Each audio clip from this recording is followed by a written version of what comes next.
about something very, very different. It is energizing yourself and staying motivated as a teenager, which I am and my two guests also are today. As we embark on this sacred journey of self-reflection and spiritual growth, it is essential to keep our spirits high and our motivation strong. Today, we're diving deep into the heart of motivation, exploring how we can maintain our enthusiasm and dedication, whether you're fasting, praying, or striving to be the best of yourself. This show is here to uplift and inspire you. We also got some guests here to talk about how to stay motivated in your studies, especially for the year 11s, as we know you guys have your exams coming up. So sit back, relax, and let's ignite in the inner flame of motivation together. So today I'm joined with two of my two friends. I got Imaan Massom here. Assalamu alaikum, everyone. And I also got Dhruv Solanki, which you guys have seen on the show before. Good morning, everyone.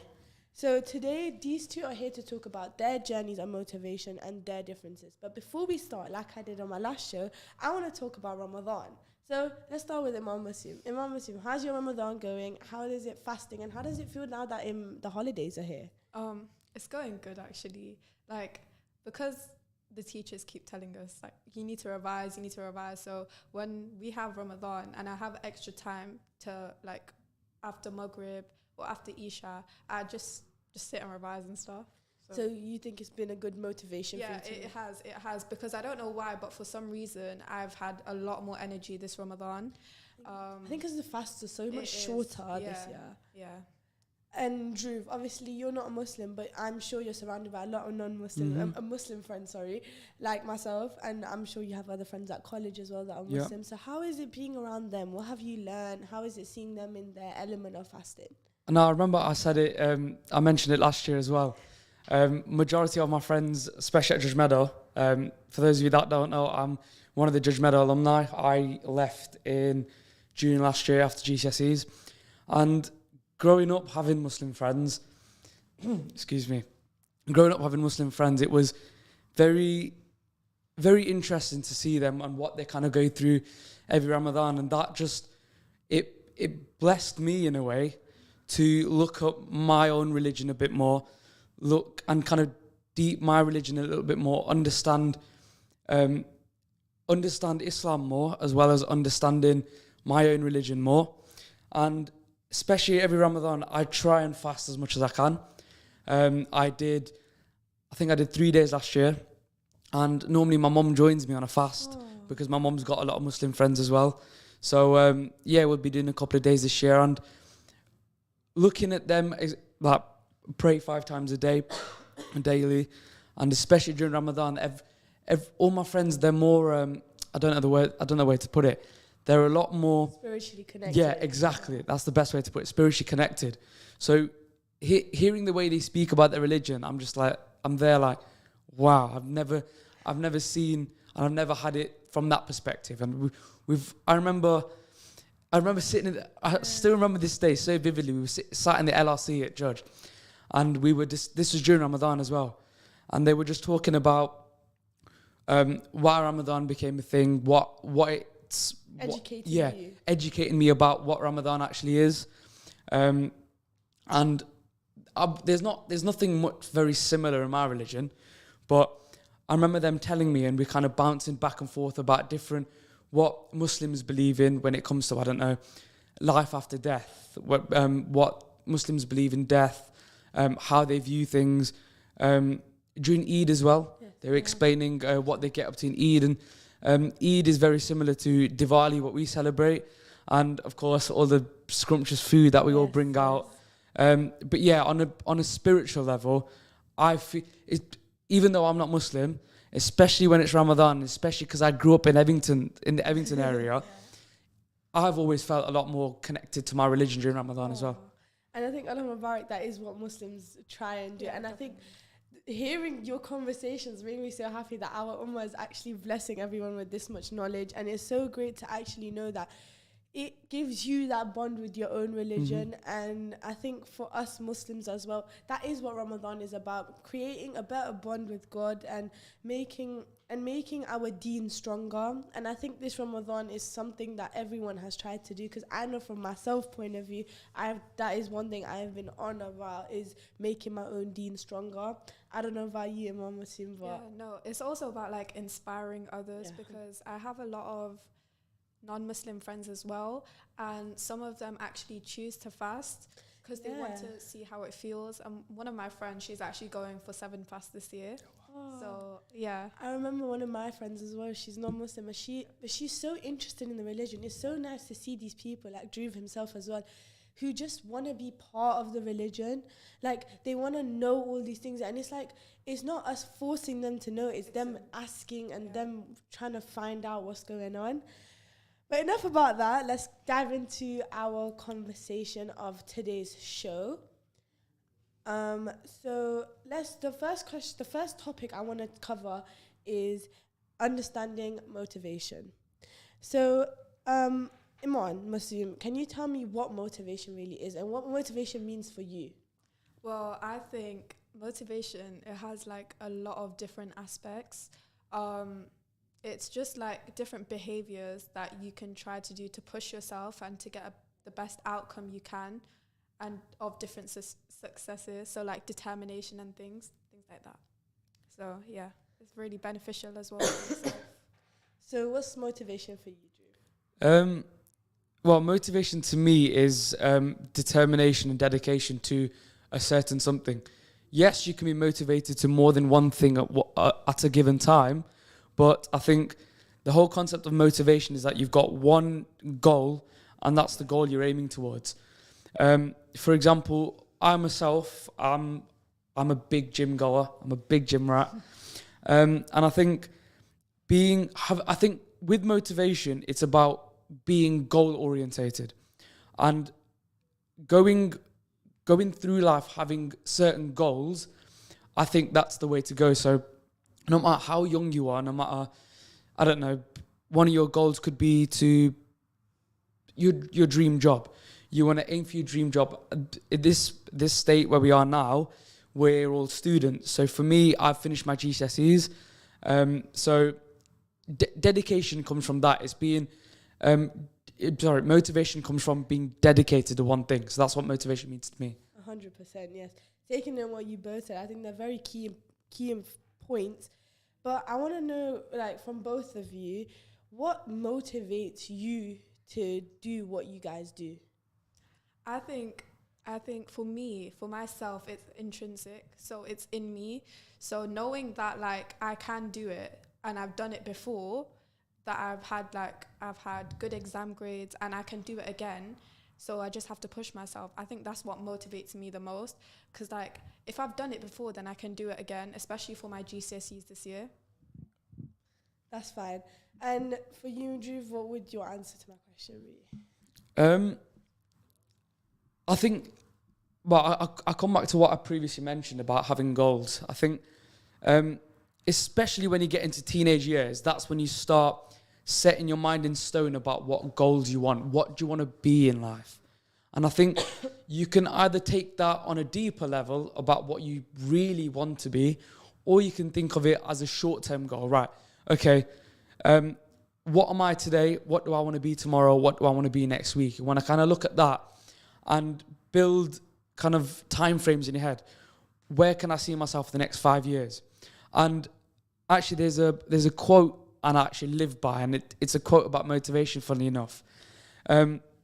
It was said by a famous actor when he went on stage to collect his Oscars award, and he said that my dream person, my idol, and my motivation is me in the next 10 years. So we're in 2024 now.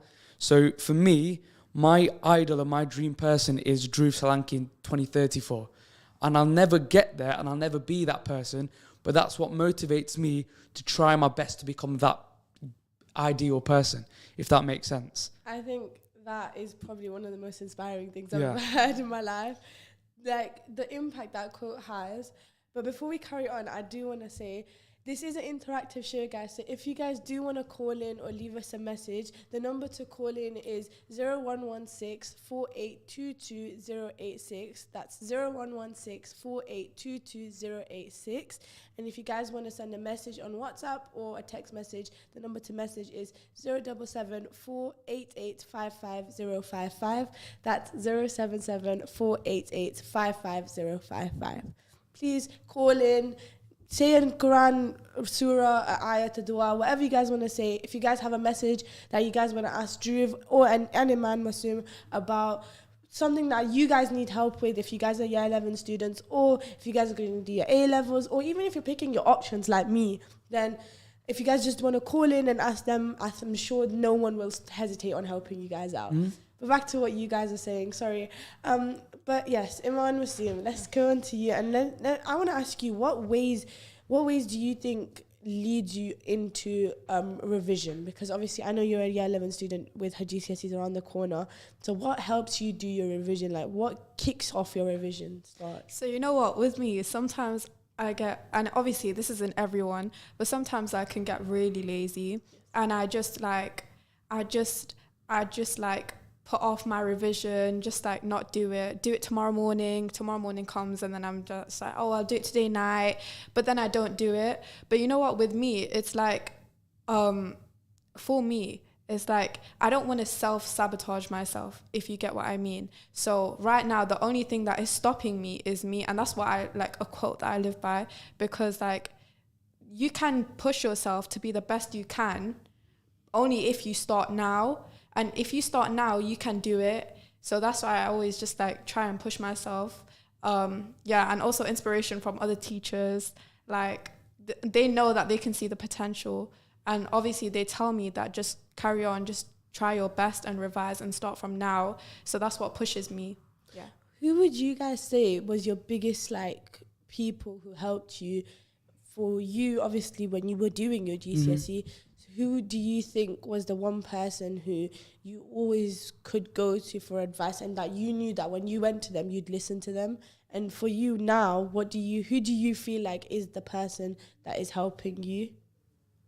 My mum, without a doubt. My mum's upbringing was a little bit different because she was born and bred in India. So obviously the education system's different in India. Yeah. And the time my mum grew up it was very overprotective from the parents. So my grandparents were very, very overprotective over my mum. And it's either the best thing or the worst thing. Both my grandparents were headmasters at their school. Oh, so my mum and my uncle, both having teachers having head teachers as their parents. Yeah. So through my mum's study, she was pushed to the literal max. And it's a little bit different because my mum had the best grades you could ever get at school and through uni, through college, through school. Whereas my dad was a bit different. My dad, he was a smart guy, but he didn't have the best grades. And of course, being born and bred in Britain, in England, of course, the education system is what we're all used to. I think coming back to who motivated me was my mum. Is that the fact she only wanted the best for me, and that's everybody's mum. Am I right? 100%. They only want, even our parents, they only want the best for us. So, yes, there was so many I could name you about 10 teachers that genuinely helped me at Judge Meadow. But on a deeper level, I know we're talking quite deeply today. So the one person that genuinely helped me through GCSEs and helped me from not stressing out and not making my hair turn grey was my mum. And I'll forever love my mum for that. Allah Mubarak. No, 100%. I think our mums, our dads, our siblings, and our family will always be our biggest support. Yeah. And yes, do not get me wrong, teachers always help us. But I think when it comes to parents, you just got that bond with them that they know how you feel. And with moms especially, sorry to all the dads, but to moms especially, when it comes to our mother, she can know straight away what's wrong with her kid. Like, definitely. When they're stressing or whatever. But before I come to your answer, I just wanted to say, if you guys do want to call in, remember 0116 4822 086. 011648228086. And again, remember, heaven lies under the feet of your mother. Yes, that's So- 100%. So thank you to all the mothers out there, not just my own, not just Drew's, and not just Imaan Massom's, but all the mothers, because you all deserve a round of applause, because honestly, Definitely. best people. Thanks, dads, for somewhat help you guys give us. I'm joking. No, actually, you know what? Just a quick one. I think let's cut our dads a bit of slack, because I think with fathers, I think what it is, they bring their kids up to, so they have a certain understanding of what their kids like for fathers. And so dads have this certain view as that, right, you know what, I know what my kid's like, and I know what I expect of my kid. They have But very high expectations. they have high of their kids. expectations. And then the moms, they work their kids up to those expectations. There you go. That's the roles of the parents.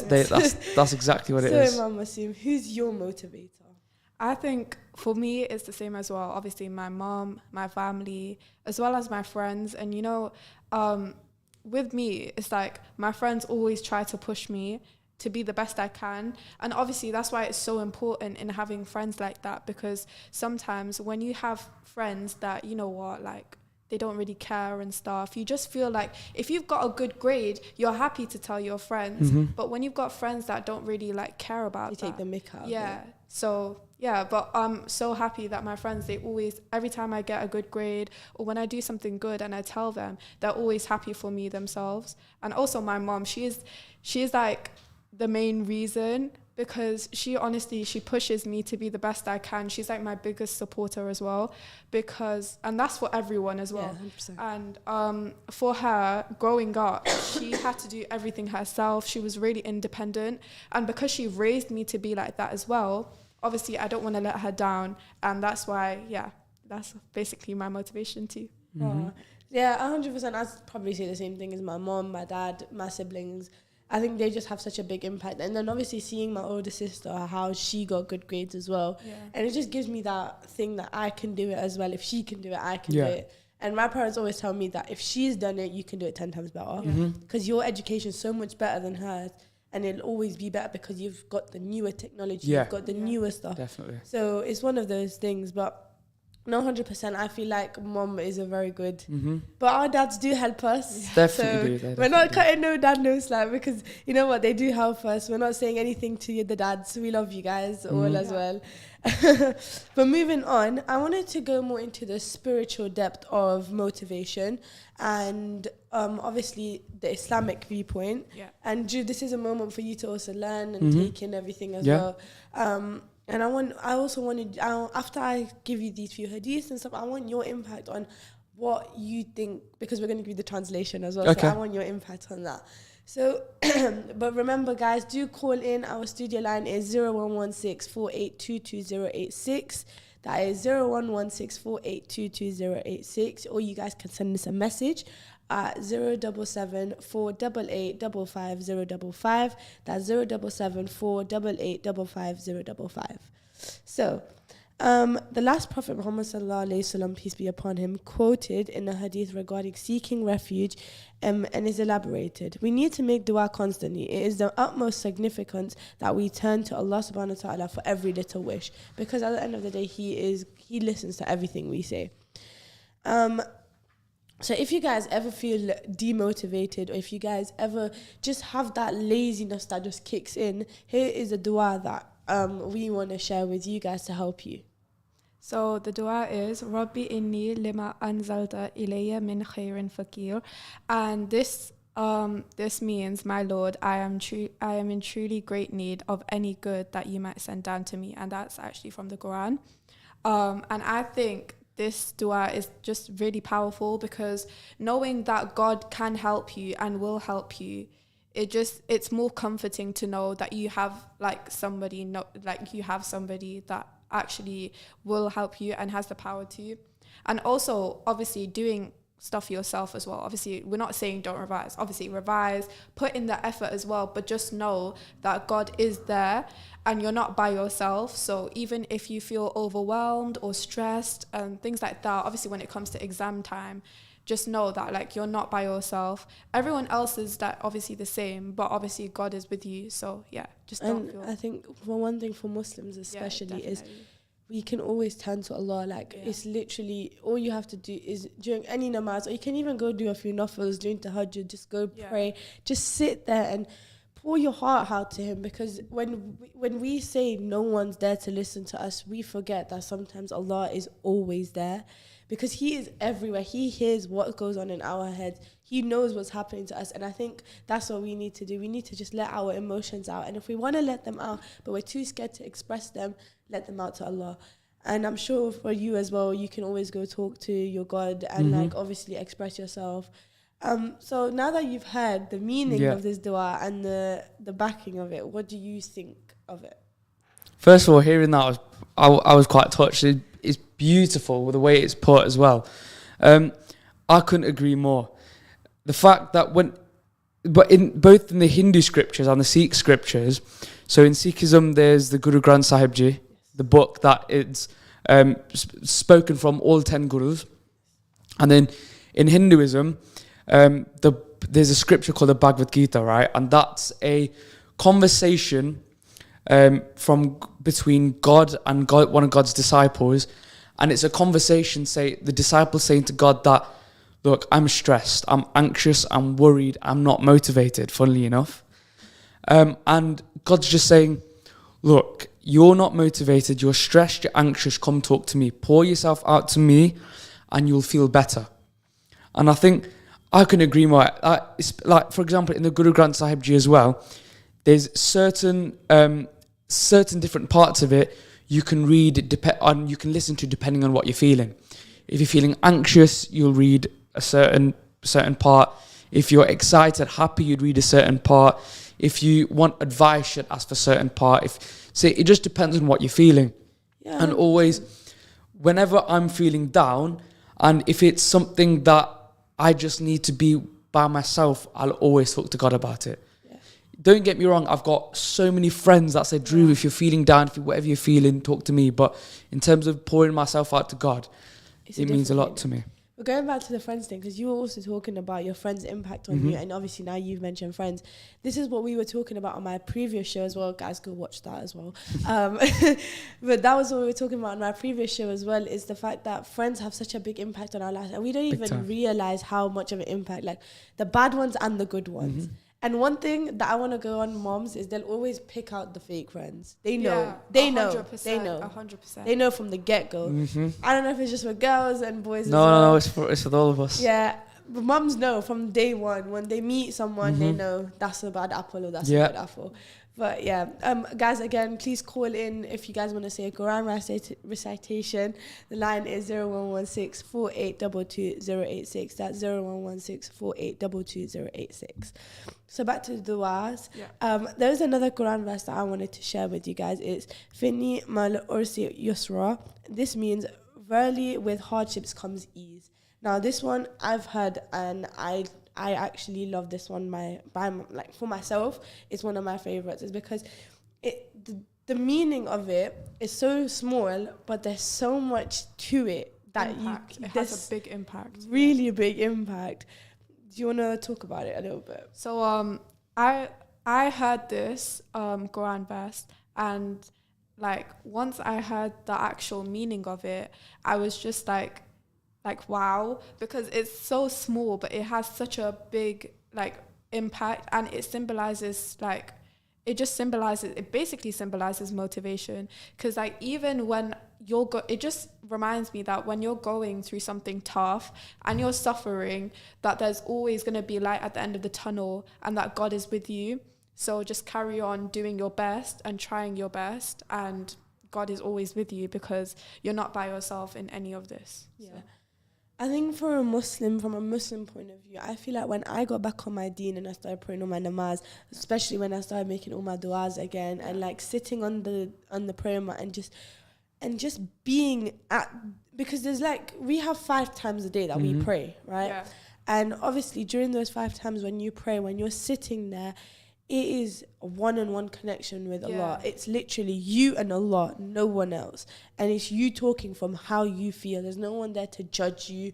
And one thing I've always thought, when I'm in sujood, I make my du'as, and it's the fact that I'm talking into the ground, but everything's getting answered from on top of me. And it's just is just so good, and you don't realize until you actually see the change in your life. Yeah. And I feel like that when I started praying my namaz, when I'm starting to get back on my deen now, alhamdulillah, it's like that namaz is like such a key part, which we were talking about last week as well.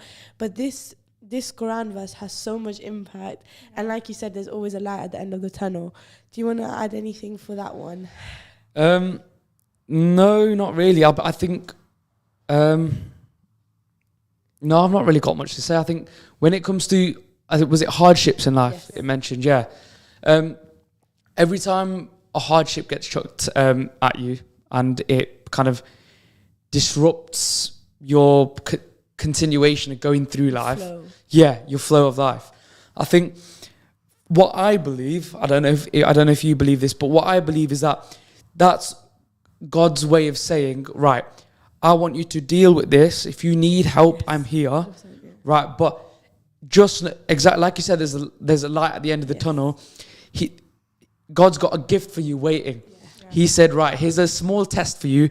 Get through this hardship, and there's the treasure at the end of the rainbow for you. And like we all know as Muslims as well, this life is just a test. Yeah, Yeah, exactly. And it's the akhirah that we're striving for. Yeah. So yes, we do believe in the same thing. That, and one thing we also believe is that Allah will only give us what we can handle. He won't throw something at us. He doesn't burden a soul with what it can't bear. There you go. That's the verse. That's the one I was looking for. Thank you. Moving on, I wanted to talk about some hadith as well, because those were Quran verses. So now I want to talk about some hadiths. There's one hadith that says, Allah subhanahu wa ta'ala says, take one step towards me, I will take 10 steps towards you. Walk towards me, I will run towards you. And I think that is such a motivational hadith, because it's comforting knowing that God is there. And you know what, all you have to do, even if you feel overwhelmed or stressed, you just have to pray to God. And like I said, when I was feeling overwhelmed and stressed, I used to pray my prayers like tahajjud, I used to pray nafil. And you know what, that actually really helped, because as a Muslim, knowing that tahajjud is it's a prayer and it always gets answered, whether it gets answered straight away or it gets answered over a few years, it will help you, and it's beneficial for you. That's with every dua. And they say during tahajjud, Allah is in the last, the lowest part of the skies or something like that. Yeah, but it says that the tahajjud is the one place is the one namaz that if you pray and your du'as will come accepted. Yeah. But I think that's with a lot of du'as as well. Yeah. But alhamdulillah, I feel like it does, and that hadith itself has so much impact to it, because he is literally calling upon us and telling us, you have to take one step, I will take 10 steps towards you. Exactly. He is literally he is telling us that he just wants us to call upon him. Yeah. He wants us to repent. He wants us to talk about our trials and tribulations. And I feel like that is the one thing that a lot of us don't do, because we forget. Yeah. We forget sometimes that Allah is always there for us. And I think that's one thing that we need to work on getting. Yeah, and you know what, people are like, yeah, I've sinned too much, there's no point in repenting now. But at the end of the day, Allah is the most merciful, and you just have to repent and you'll be fine. Allah loves you, literally. So yeah, He made us, and I'm sure He loves us all a lot. But what do you feel about that hadith? You know what, after hearing that, I couldn't stop smiling, because it just made me realize that our religions, yes, we might perform our spiritual and religious duties differently, but our religions believe in some very similar things. And like you just said, that God created us. Yeah, that's what I believe in too, that the fact that God created every being on this planet and every living thing, from plants to animals to humans, God's created everything. And in Sikhism and Hinduism, it's believed that in every living person and in every living thing, there's the divine spark. There's our soul. Yeah. And that soul is God's creation. And that the fact that, yes, you know what, I agree that sometimes in our day-to-day lives, we're very busy, and sometimes we forget that we need to talk to God. And I think as busy as all our lives are, I think we should always try and remember to take time out of our day to talk to God, and just whether that's at the end of the day or whether that's when you wake up in the morning, just talk to God. And that, for me, and I'll admit it, I don't do it every day, but sometimes when I wake up in the morning, I wake up early and I've got time to get ready, I'll just sit on my bed, sit up a little bit and just say, you know what, God, thank you very much for waking me up in the morning. Thank you for letting us see the daylight of the next day. Exactly. Yeah. Because you could go to sleep one day and just never wake up. That's and sometimes when I deep that, it hits me pretty hard 100%. Because I'm 17 now, and we're still young. We may think we may think we've seen everything, but we really haven't. And we've got so much things to see in our life. We've got the whole world to travel. We've got our careers ahead of us. We've got friends to make. We've got families to make. And I think deeping that, like looking at it on a deeper level and having God in the equation, I think God should always be a big part of our lives. Not a tiny part, not a small part, but a large part of our lives. And I think especially for non-Muslims, especially me, and especially when Ramadan comes, and then of course you'll be fasting during Ramadan, you break your fast every day, and it's that build up to Eid as well. During that period, I'll be there thinking, my friends are out there fasting, a lot of people I know and have a lot of respect for are fasting, and especially when I go to my grandparents' house, and they live in Evington, literally around the corner from here. I'm surrounded by a lot of Muslim families, and I'm there thinking, you know what?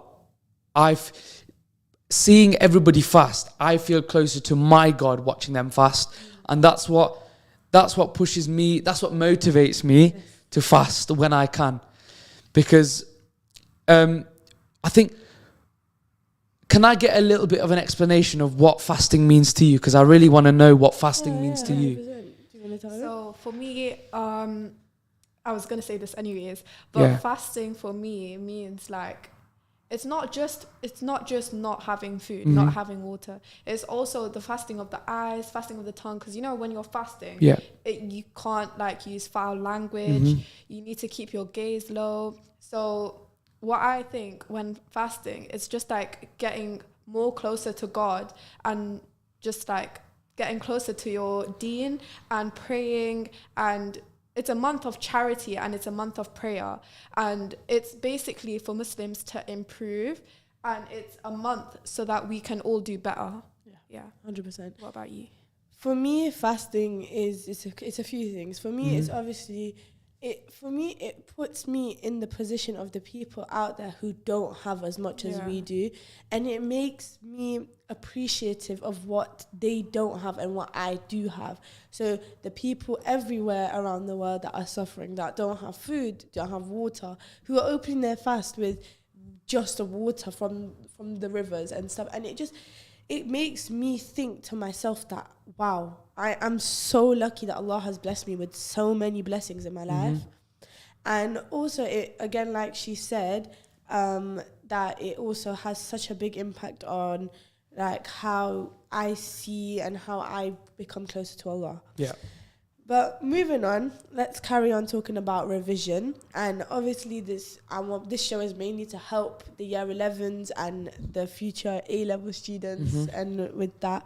So I just want to talk about revision and stuff. How is it revising for you, and how is it revising for you? How was it revising? And when you sat there to do your GCSEs, what were your feelings and emotions? And when you sat to do your mocks, how were your feelings and emotions? So whoever wants to start can start. For me, revising is I think it's just pure discipline and consistency. Definitely. Because when I did my early entries in year 10, and when I did my mocks as well this year,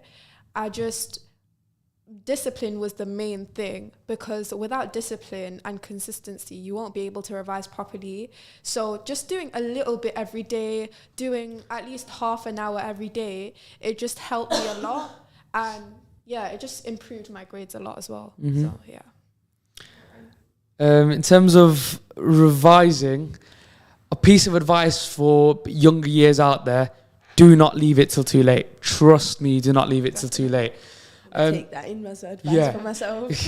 I think, don't get me wrong, I didn't start late, but if I started earlier, I know I would have done a lot better than I did. Yeah. And when it comes to actually sitting down and revising, procrastination is the biggest killer to your mood.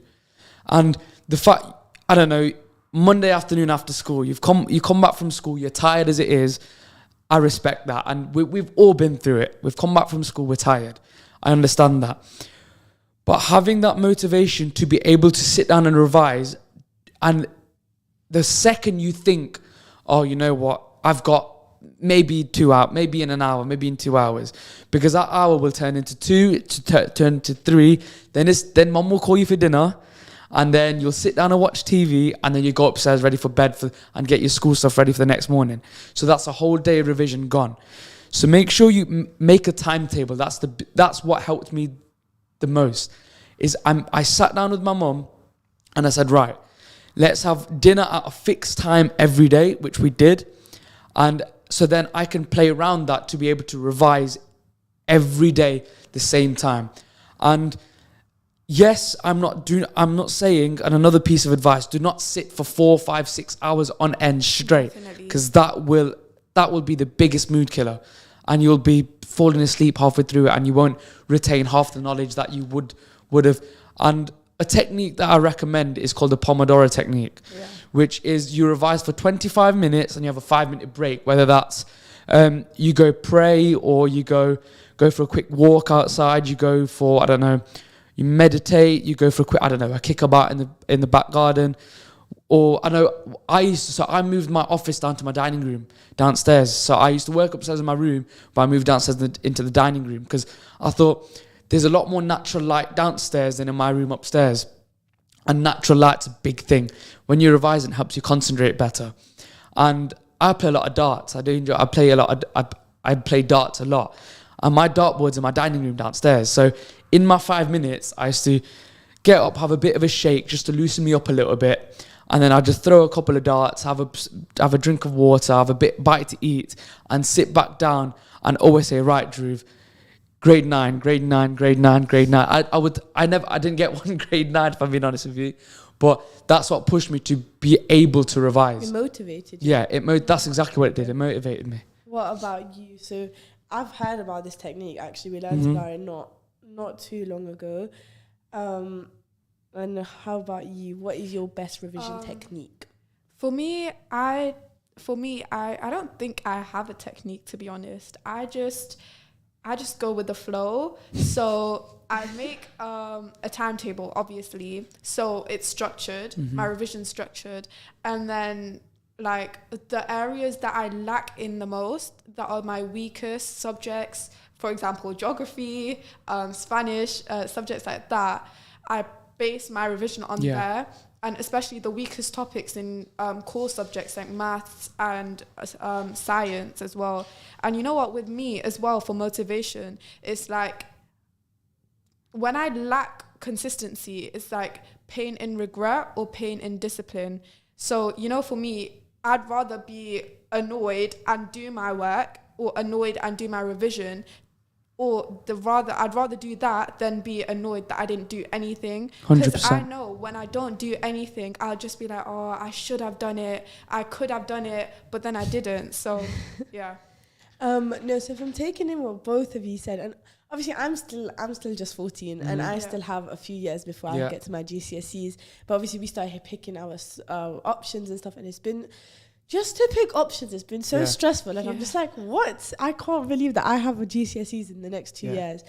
But I think for me, the main thing you guys have given me advice in is organisation. Hibah, can I quickly add something to what I was saying? Of course, yes, go on. A piece of advice for you and everybody that's in your stage at the minute is that, yes, you would have your favourite subject, but don't put that most on the timetable because you enjoy revising that. If you know that's your favourite subject and you know you're good at it, don't repeat that more. I would say These are ones that you're lacking. My favourite subject was maths, right? And that was my best grade that I got overall in GCSEs. So, and right at the start when I started revising, because I enjoyed doing math so much, that was my most recurring subject. And I was about 3 weeks, this was early stages, I realised, hold on, Dhruv, if your best grade so far is maths and you enjoy maths the most, why are you revising that the most? It should be the totally opposite. And I'll be deadly honest with you, in terms of maths at Judge Meadow, Mr.